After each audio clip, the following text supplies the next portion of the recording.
a Jesús Eucaristía. Abre tus ojos, levanta tus manos. Aquí está entrando el Rey. Ángeles bajando y llegando hasta el altar, se unen a adorar Jesús Eucaristía. Muy buenas noches a todos. Ya mientras nos vamos conectando a la transmisión del día de hoy, para ir comenzando, pues vamos a presentar a la persona que pues va a ser el encargado del tema de hoy. Así que más que decir, lo voy a presentar. Se llama, él es un laico redentorista desde hace más de 40 años y pues tenemos el gusto de tenerlo hoy desde Alajuela, Costa Rica, desde la parroquia San Antonio, perdón, de la parroquia Santo Cristo de la Agonía. Su nombre es José Antonio Hidalgo. Así que para ir comenzando, pues le damos una gran bienvenida y pues a todas las personas que ya se van conectando les agradecemos muchísimo y sin más que decir, los dejamos con él. Buenas noches, mis hermanos de la parroquia San Antonio de Padua. Ya he estado por allá en varias ocasiones y es un gusto pues atender esta invitación que me hace el padre Neri y el padre Leo de compartir con ustedes hoy sobre, en este tercer encuentro en la Semana de la Solidaridad, con una reflexión en torno a la evangelización o cómo evangelizar desde la pastoral social. Pero antes de iniciar, invoquemos al Espíritu Santo. Ven, Espíritu Santo, llena los corazones de tus fieles y enciende en ellos el fuego de tu amor. Envía, Señor, tu Espíritu y serán creadas todas las cosas y renovarás la faz de la tierra. Nos reunimos en el nombre del Padre, del Hijo y del Espíritu Santo. Amén. Bien, como les decía, atendiendo la invitación de sus pastores con el tema evangelizar desde la pastoral social, ubiquémonos un poquito en lo que nos dice el magisterio de la Iglesia en cuanto a lo que es evangelizar. Tomamos del Papa Pablo VI, la encíclica Evangelii Nuntiandi, donde nos dice que evangelizar significa para la Iglesia llevar la buena nueva a todos los ambientes de la humanidad y con su influjo, o sea, con su poder, transformar desde dentro, renovar la misma humanidad. Y nos dice que la Iglesia evangeliza cuando, por la fuerza sola de ese mensaje que la Iglesia proclama, trata de convertir al mismo tiempo la conciencia de las personas, la actividad en la que ellos están comprometidos y el ambiente concreto en el que están. Más adelante nos dirá el Papa San Juan Pablo II en encíclica Ecclesia in America que la Iglesia debe hablar cada vez más de Jesucristo. Jesucristo, que es rostro humano de Dios y rostro divino del hombre. Y nos dice que este anuncio de Jesucristo es el que realmente sacude al ser humano, que lo despierta, lo transforma, es decir, lo convierte. Y culmina el Papa, este apartadito del Papa Juan Pablo II con esta expresión: Cristo ha de ser anunciado con gozo y con fuerza, pero principalmente con el testimonio de la vida. Viene a memoria mía lo que nos dijo el cardenal Antonio Tagle en el 25º capítulo general de nuestra congregación. Decía el cardenal Tagle: no tenemos derecho a proclamar a Jesús como nuestro Señor si no hemos tocado sus heridas. Cuando yo oí esta expresión, realmente me movió. Y vuelvo a repetirla: no tenemos derecho a proclamar a Jesús como nuestro Señor si no hemos tocado sus heridas. Y el cardenal Antonio Tagle hacía esta reflexión en torno al encuentro o a lo que nos narra el evangelista San Juan en el capítulo 20, cuando nos dice que el día de la resurrección, el domingo de resurrección, estaba la pequeña comunidad de Jesús, los apóstoles reunidos. Estaban todos, ya sabemos que no estaba Judas, pero ese día estaba ausente Tomás. Después, cuando Tomás se encuentra con la comunidad, ellos le narran lo hermoso que había sido ese encuentro con Jesús, que estaba resucitado, que lo habían visto. Pero Tomás se negaba a creerle a la comunidad. Y ante la insistencia de la comunidad de que lo habían visto, de que había estado con ellos, Tomás, como para cerrarles la boca, le dice: si yo no meto mis dedos en las llagas de los clavos y no meto la mano en su costado, no creeré. 8 días después, nos dice el evangelista, están nuevamente reunidos. Jesús se presenta, los saluda y llama a Tomás. Tomás, venga, tome su dedo, métalo en los hoyos, en los orificios de los clavos, que dejaron los clavos, y trae tu mano y métela en mi costado. Y no seas incrédulo, sino creyente. Tomás se arrodilla ante Jesús y manifiesta una expresión de fe que ninguno otro había expresado antes. Señor mío y Dios mío. Consecuencia de haber tocado las llagas de Jesús es que se produce esta expresión de fe, esa confesión de fe de Tomás, Señor mío y Dios mío. Por eso nos dice el cardenal Tagle, no tenemos derecho a proclamar a Jesús como Señor si antes no hemos tocado sus heridas. Quiero, como fundamento para la reflexión de esta noche, apoyarme en el Evangelio de San Lucas, en el capítulo 9, versículos del 11 al 13. Nos dice el evangelista: en aquel tiempo, Jesús habló del reino de Dios a la multitud y curó a los enfermos.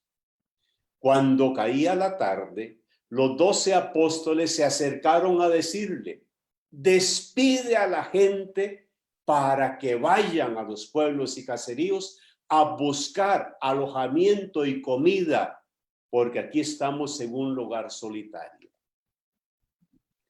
Aparentemente los apóstoles están actuando de una manera responsable. Señor, date cuenta de que se está haciendo tarde, de que este montón de gente está con hambre y estamos en un lugar donde aquí no hay nada. Por eso mándelos que vayan a buscar alojamiento y comida. ¿Y cuál es la respuesta de Jesús? Denles ustedes de comer. Respuesta que desconcertó a los apóstoles y que todavía hoy, 2000 años después, nos desconciertan y deben resonar en el corazón de todo cristiano. Porque no podemos ver el dolor ajeno y volver la mirada hacia otro lado, esperando que alguien venga y ayude. Dios te ha puesto, Dios nos ha puesto en el lugar indicado, en el momento indicado, para tenderle la mano y levantar al que lo necesita. Nuestra congregación, la congregación del Santísimo Redentor, la congregación redentorista, ha lanzado como lema para este sexenio esto que ya ustedes conocen: testigos del Redentor, solidarios para la misión en un mundo herido. Vuelvo a repetir: redentoristas, testigos del Redentor, laicos y profesos, testigos del Redentor, solidarios para la misión en un mundo herido.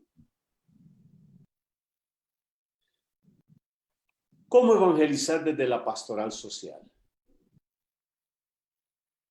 La pastoral social es la acción evangelizadora de la iglesia que tiene como misión animar, a la luz del Evangelio y de la enseñanza social de la iglesia, el proceso de transformación de la realidad social y con el protagonismo de los pobres y excluidos, construir en armonía con la creación una sociedad justa, fraterna y solidaria que sea signo del reino de Dios.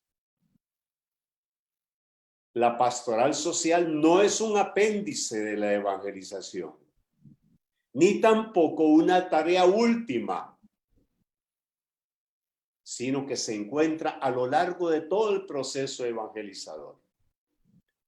El plan pastoral de la parroquia de San Antonio de Padua, ustedes recordarán, tiene 3 pasos fundamentales. El primero, después de un momento de preparación, viene el retiro de evangelización fundamental, que pretende ser ese espacio donde la persona se encuentre con Jesús. Después viene un segundo momento, el crecimiento de esa persona que se ha encontrado con Jesús, como discípulo de Jesús, estar con él. Y a la vez, después de estar con él, de alimentarse, de aprender de Jesús, Jesús le va encargando ciertas tareas y lo envía como apóstol. Y el tercer paso, ¿todo esto para qué? Para que culmine con la transformación social. O sea, discípulos misioneros que salen al mundo a transformarlo, a convertirlo en eso que Dios quiere, en su reino. La pastoral social expresa, manifiesta una iglesia fiel, una iglesia en camino de conversión. La caridad y la justicia son, al final de cuentas, el criterio de verificación de la evangelización. Dicho en otras palabras, nuestra prédica no será creíble si no va acompañada de actos de solidaridad, que son fruto de ese encuentro que tiene el discípulo con el maestro. La pastoral social no es una tarea aislada ni provisional. Es una dimensión constitutiva de la acción de la iglesia, de la acción evangelizadora de la iglesia. Y debe estar orientada por la doctrina social. De lo contrario, sería acción eclesial expuesta a la improvisación, a la superficialidad o a un compromiso desenfocado. En el documento de Puebla y de Santo Domingo nos dicen los obispos de América: la situación de pobreza generalizada adquiere en la vida real rostros muy concretos en los que deberíamos reconocer los rasgos sufrientes de Cristo el Señor, que nos cuestiona y nos interpela. Ya hice referencia a la expresión del cardenal Tagle. No tenemos derecho a proclamar a Jesús como nuestro Señor si antes no hemos tocado sus heridas. Y enlazando eso con lo que nos dicen los obispos en Puebla y Santo Domingo, la situación de pobreza adquiere en la vida real rostros muy concretos. Y vamos a contemplar algunos de esos rostros que identificamos en nuestra patria, en nuestras tierras, y que nos hacen escuchar la voz del Señor que nos dice: ¿dónde está tu hermano? ¿Dónde está tu hermano? Hermanos que tienen rostros de niños que son golpeados, de niños que son explotados al imponerles un trabajo más allá de sus fuerzas o obligarlos a trabajar desde edades muy tempranas. Niños que son comercializados con fines pornográficos y sexuales o para traficar sus órganos. Rostros de indígenas, rostros sufrientes, a quienes el Estado o algunos sectores de la sociedad no reconocen sus derechos y buscan la manera de despojarlos de sus tierras, de su cultura, de sus costumbres. Rostros de migrantes inquietos que van del campo a la ciudad en procura de una mejor situación o de un mejor ingreso. Rostro de migrantes que abandonan su país y se van a otro, buscando incorporarse a una sociedad donde pretenden encontrar lo que anhelan y no encuentran en su tierra. Que se lanzan a la aventura de cruzar fronteras, experimentando duras penalidades y un trato discriminatorio. Muchos de ellos, en su intento por buscar mejores condiciones de vida, enfrentan diariamente la muerte. Rostros de campesinos cansados de trabajar jornadas extenuantes, con sus siembras expuestas no solo a las inclemencias del tiempo y al ataque de las plagas, sino que una vez que obtienen sus cosechas son acaparadas por intermediarios que le pagan precios injustos. Rostros de obreros mal pagados, explotados con largas jornadas de trabajo, sin garantías sociales y que se ven obligados a aceptar esas condiciones para llevar algún sustento a sus familias. Rostros de personas desempleadas, de quienes han tenido que engrosar las filas de la economía informal y que día con día padecen la penuria de conseguir lo necesario para el sustento sin ningún tipo de seguridad social. Rostros desafiantes de indigentes que ambulan por nuestras ciudades. Rostro de mujeres jefas de hogar en trabajos informales y atendiendo a niños pequeños que nos hacen afirmar con estupor la realidad de la feminización de la pobreza. Rostros adoloridos de los discriminados socialmente, de los que sufren la explotación social. Rostros de adultos mayores, quienes en una economía como la actual no encuentran cabida y muchos de ellos son humillados o abandonados en sus propios hogares. Rostros de familias que lloran la pérdida de seres queridos, hombres y mujeres, desaparecidos políticos, luchadores sociales que han sido víctimas del secuestro, la tortura o el encarcelamiento injusto. Rostro de internos en los hospitales, en su mayoría pobres, y muchos de ellos presos por delitos derivados de la ignorancia y la miseria, que viven lejos de las condiciones que les permitan una verdadera readaptación social y sufren además la lentitud de los procesos penales por carecer de recursos económicos para hacerlos más expeditos. Rostros de jóvenes desorientados, cargados de frustración y miedo, quienes en sus propias comunidades no encuentran las oportunidades para desarrollarse y por consiguiente tienen que emigrar a las ciudades o al extranjero en busca de un trabajo mejor remunerado. Los rostros de mirada perdida de quienes permanecen esclavos de las drogas, del alcohol, de los vicios, con sus secuelas de dolor y muerte para ellos, sus familias y sus comunidades. Rostros de quienes sufren persecución por defender la dignidad de las personas.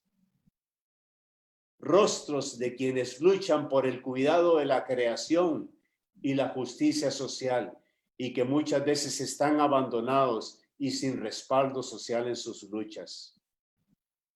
Y por si fuera poco, al dolor de esa población herida, se suma la situación de pandemia que afrontamos, con las graves consecuencias que estamos palpando y que podrían agravarse en los meses siguientes.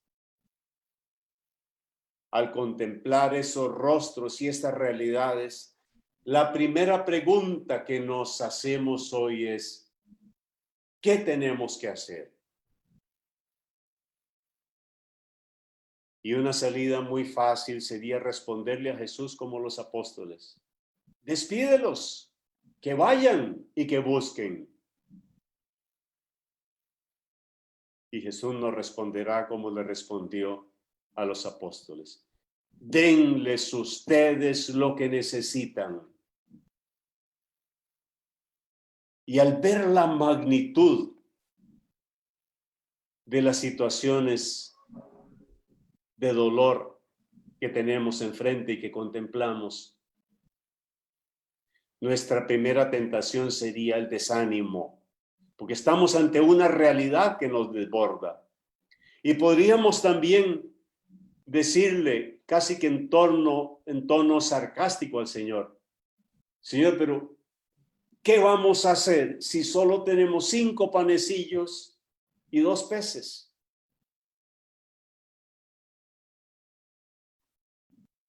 Y Jesús nos responderá, como el Padre me envió, así los envío yo.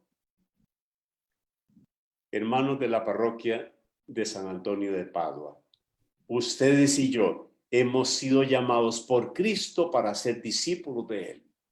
Y sé que ustedes y yo estamos luchando día a día por ser mejores discípulos y por mantener ese encuentro con Él como algo constante. Nos dice el Papa Juan Pablo II en encíclica Ecclesia in America. Lugares de encuentro de Cristo, encuentro con Cristo 3. Primero, la Sagrada Escritura. Segundo, la Sagrada Liturgia. Y tercero, las personas, especialmente los pobres, con quienes Cristo se identifica. Los pobres, dice el Papa, han de ser considerados ciertamente entre los primeros destinatarios de la evangelización. A semejanza de Jesús, que decía de sí mismo, y que este texto es fundante en la congregación del Santísimo Redentor a la que pertenecemos. El Espíritu del Señor está sobre mí. Él me ha ungido y me ha enviado a anunciar a los pobres la buena nueva. Prioridad, evangelizar a los pobres. Pero sorpresa, lo que nos dice el Papa San Juan Pablo II en la encíclica Ecclesia in America. Atención. El amor por los pobres ha de ser preferencial, pero no excluyente. Nos dice, es necesario evangelizar a los dirigentes con renovado ardor y nuevos métodos, insistiendo principalmente en la formación de sus conciencias mediante la doctrina social de la Iglesia. Esta formación será el mejor antídoto frente a tantos casos de incoherencia y a veces de corrupción que afectan a las estructuras sociopolíticas. Por el contrario, si se descuida esta evangelización de los dirigentes, no debe sorprender que muchos de ellos sigan criterios ajenos al evangelio y a veces abiertamente contrarios a él. Sé que ordinariamente ponemos el esfuerzo o la mirada en lo que es prioritario, la evangelización de los pobres. Pero hoy quiero recalcar y subrayar esto que el Papa nos hace ver y que a veces se nos olvida o se nos escapa o dejamos de lado. Y vuelvo a recalcar, el amor a los pobres debe ser preferencial pero no excluyente. Y dice el Papa, es necesario evangelizar a los dirigentes, a las autoridades políticas, a las autoridades sociales. La pastoral social en la parroquia está llamada a formar la conciencia social de las personas, con especial atención a los espacios creadores de cultura, como son la familia, los ambientes de trabajo, la escuela, las universidades, los medios de comunicación, etcétera, las organizaciones sociales, los partidos políticos y las mismas estructuras del gobierno. Todo esto es parte del ámbito que debe abarcar la pastoral social de la parroquia. Nos dicen los obispos, la iglesia en América debe encarnar la solidaridad hacia los pobres y marginados. Amando a los pobres, el cristiano imita las actitudes del Señor en su vida terrena, que se dedicó con sentimiento de compasión a atender las necesidades de las personas, espiritual y materialmente indigentes. Nos dice Jesús a través del evangelista San Mateo en el capítulo 20. Yo no he venido a servir. Perdón, corrijo, me distraje. No he venido a ser servido, sino a servir. Creo que en otro momento les he compartido que una vez en una biblioteca me encontré con una librería, me encontré con un título en un libro que me llamó la atención. El libro se titula Una iglesia que no sirve es una iglesia que no sirve para nada. A mí me llamó mucho la atención de ese título y me vino a la mente que probablemente había sido escrito por alguien que estaba descontento con la iglesia, probablemente alguien que fue católico y la abandonó, que fuera. Y no le di mucha importancia. Pero aquel título, sí, esa expresión, una iglesia que no sirve, es una iglesia que no sirve para nada, siguió dándome vuelta. Regresé, tomo el libro y es escrito por un obispo francés. Y el gusanillo interior me tentó y caí en este razonamiento. Probablemente sea un obispo que estará descontento con algo en la iglesia.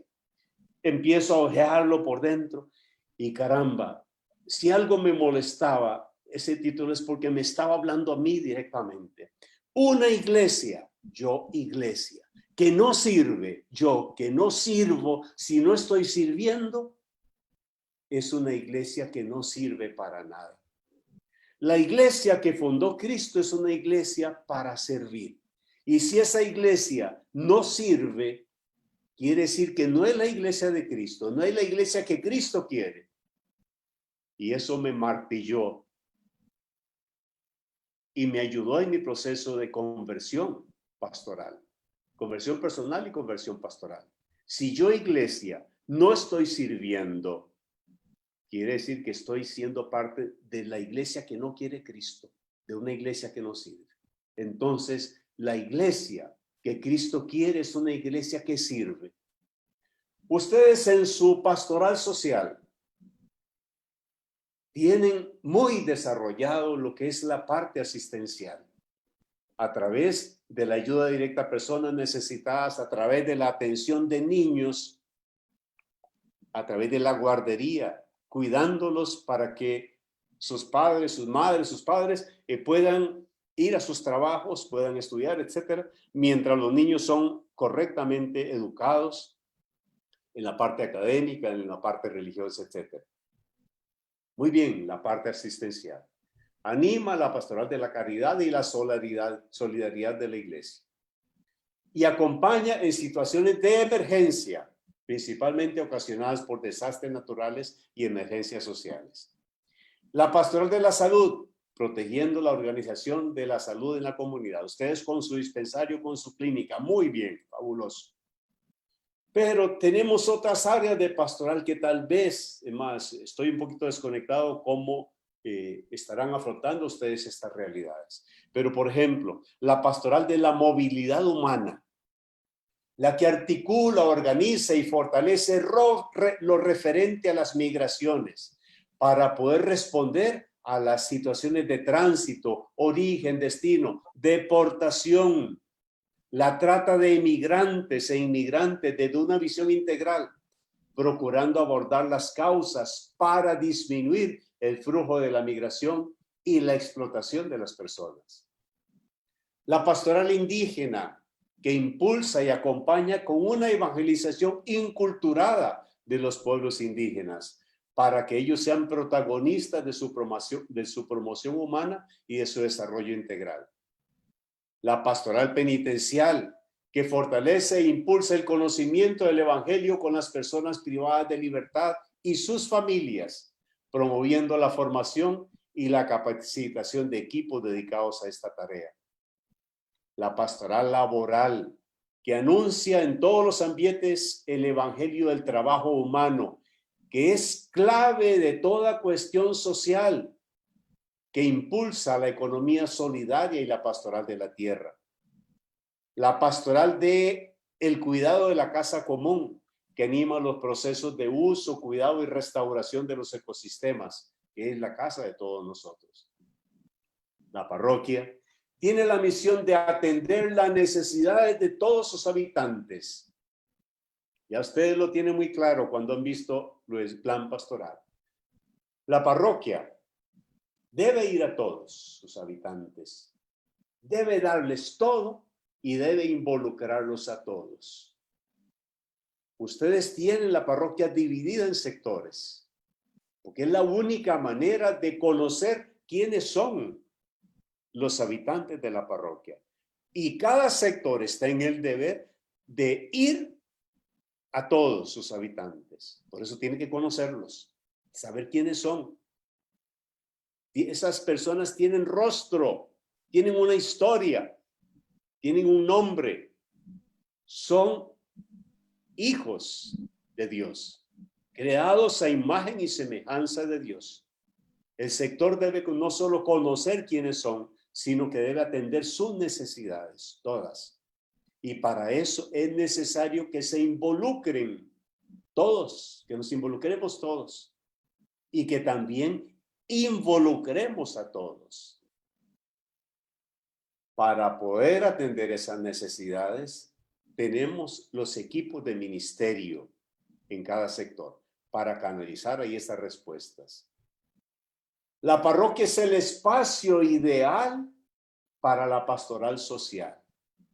La parroquia, nos dice el documento de Santo Domingo, es comunidad de comunidades y movimientos y tiene la función principal de impulsar la promoción humana con una pastoral que acompaña, que no se queda solo en lo asistencial, sino que su prioridad es la promoción de la persona a través de la educación. Corremos el riesgo porque tenemos muy bien estructurado la parte asistencial y eso está muy bien, pero ya nos dice la doctrina social de la iglesia. Lo asistencial es para casos de emergencia. Lo fundamental y la prioridad en la pastoral social de la parroquia es la promoción de la persona a través de su educación. Para auxiliarse en las tareas, la pastoral social cuenta con la doctrina social de la iglesia, que tiene como objetivo principal interpretar las realidades que tenemos, que nos circundan, examinando su conformidad o su diferencia con lo que el evangelio nos enseña acerca de la persona, del hombre, y su vocación terrena y a la vez trascendente, para orientar en consecuencia la conducta y el accionar cristiano. Para la iglesia, el mensaje social del evangelio no debe considerarse como una teoría, sino por encima de todo el fundamento y que sea estímulo para la acción. La doctrina social de la iglesia se fundamenta en la dignidad de la persona humana, con sus derechos inalienables y sus correlativos deberes, que forman el núcleo de la verdad sobre el hombre, la persona como imagen de Dios, no como un simple elemento de la naturaleza. A la luz de esta verdad, no es el hombre, el ser humano, un ser sometido a procesos económicos o políticos, sino que estos procesos están orientados al hombre y sometidos a él. La realidad que tenemos,